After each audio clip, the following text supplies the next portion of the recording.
देखती आंखों और सुनते कानों को मेरा सलाम। मैं हूं होम्यो डॉक्टर मोहम्मद रमजान। आज हम बात करेंगे एलर्जिक कंजक्टिवाइटिस के बारे में, जिसको आशूब चश्म कहा जाता है, आई फ्लू भी कहा जाता है, रेड आई भी कहा जाता है, पिंक आई भी कहा जाता है। ये कोई नई बीमारी नहीं है। ये हर साल मानसून या बारिशों के सीजन में होती है। इस साल कुछ ज्यादा ही फैल रही है, जिसकी वजह से लोग इससे पैनिक हुए हैं।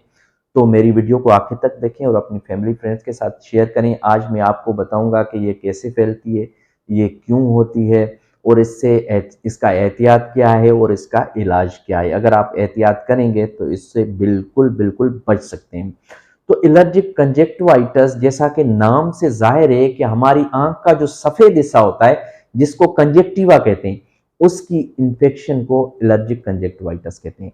हमारी आंख के जो दो हिस्से हैं, जो व्हाइट हिस्सा है, सफेद हिस्सा है, इसको कंजक्टिवा कहते हैं, और जो ब्लैक हिस्सा है उसको कार्निया कहते हैं।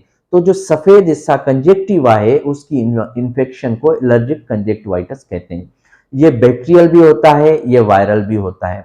जो वायरल कंजक्टिवाइटिस होता है वो एडिनो वायरस की वजह से होता है, और ये फोमाइट इंफेक्शन है, यानी एक इंसान से दूसरे इंसान में फैल सकता है, कंटाजियस डिजीज है। तो ये कैसे फैलता है? ये मुतासरा शख्स की आंख से निकलने वाला जो मवाद है, वो अगर आपकी हाथ या आंख के साथ टच हो जाए तो ये इन्फेक्शन या वायरल इन्फेक्शन आपको हो जाता है। लेकिन हमारे यहाँ लोगों में ये मिथ पाई जाती है कि जिसको ये इन्फेक्शन हो गया, उसको देखने से भी आपको ये इन्फेक्शन हो जाएगा। तो ऐसा हरगिज हरगिज नहीं है, इतना पैनिक ना हो। ये अगर आप एहतियात करेंगे तो आप बच सकते हैं। इवन अगर आपकी एक आंख में हुआ है कंजक्टिवाइटिस, तो आप अगर एहतियात करेंगे तो आपकी दूसरी आंख में वो नहीं हो सकता। तो इसलिए आप एहतियात करें और इससे बचें।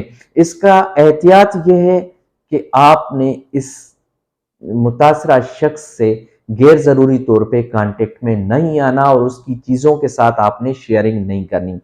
गैर जरूरी तौर पे कांटेक्ट में यह है कि आप कोशिश करें कि हैंड सैनिटाइजर का इस्तेमाल करें, उसके साथ गैर जरूरी तौर पे हाथ ना लगाएं, उसके साथ चिपके ना, और उसकी चादर का शेयरिंग या बेड का शेयरिंग ना करें, तकिया ना इस्तेमाल करें, या आप उसके आई ड्रॉप्स का इस्तेमाल ना करें, और आप उसके साथ हाथ दे के अपनी आंखों को ना मसलें, तो आपको ये वायरस नहीं लग सकता। हाँ, अगर आप एलर्जिक कंजक्टिवाइटिस से मुतासर हुए तो आप में क्या अलामत आएंगी?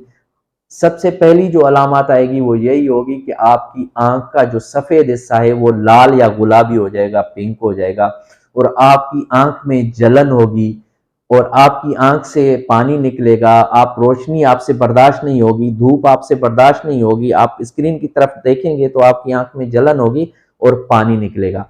अमूमन 80% लोगों में माइल्ड इन्फेक्शन हो जाता है, जो खुद ब खुद ठीक हो जाता है 7 से 10 दिनों के अंदर अंदर। अगर ठीक नहीं होता तो आपको डॉक्टर को चेक करवाना चाहिए। लेकिन हमारे यहाँ लोगों में क्या है कि अगर किसी को भी इन्फेक्शन हो गया तो किसी ने, डॉक्टर ने अगर किसी को कोई ड्रॉप लिख के दे दिया, तो वो दूसरों के साथ शेयर करना शुरू कर देते हैं कि जी आशूब चश्म का ये इलाज है, और वो गैर जरूरी तौर पे इस्तेमाल करना शुरू कर देते हैं। सबसे पहली बात यह है कि डॉक्टर अलामात के हिसाब से डायग्नोज करके पेशेंट को मुतासरा अलामात के हिसाब से सिम्टोमेटिकली ट्रीटमेंट देता है। वो हर किसी का अलग हो सकता है, ज़रूरी नहीं है कि जो किसी एक को आई ड्रॉप्स मिले आपके लिए भी वही हैं। तो इसलिए इस तरह सेल्फ मेडिकेशन से बचें और आप डॉक्टर को चेक करवाएं। लेकिन अगर आपको हो जाता है तो इसका इलाज ये है कि सबसे पहले आई को ड्राई होने से बचाएं। आप जो आई ऑप्थाल्मिक, जो आई लुब्रिकेंट ड्रॉप्स होते हैं उनका इस्तेमाल करें। लेकिन अगर डॉक्टर जो एंटीबायोटिक ड्रॉप इस्तेमाल भी करवाता है तो वो वायरल कंजक्टिवाइटिस का इलाज नहीं है। वो इसलिए होता है कि हमारी आंख जब वायरल कंजक्टिवाइटिस से मुतासर होती है तो सेकेंडरी यानी बैक्टीरियल इन्फेक्शन होने के चांसेस बढ़ जाते हैं। तो सेकेंडरी इन्फेक्शन से बचने के लिए डॉक्टर जो है वो एंटीबायोटिक तजवीज़ करता है। एंटीबायोटिक वायरल कंजक्टिवाइटिस का इलाज नहीं है। लेकिन जो दूसरी बात है कि हमारे यहाँ लोग क्या कर रहे हैं कि स्टीरॉयड का बेदरेग इस्तेमाल कर रहे हैं, चाहे वो डायबिटिक पेशेंट हों या कंट्रा इंडिकेटेड हों, तो भी वो स्टीरॉयड का बेदरेग इस्तेमाल कर रहे हैं। ये आपकी आंख को सख्त नुकसान दे सकता है।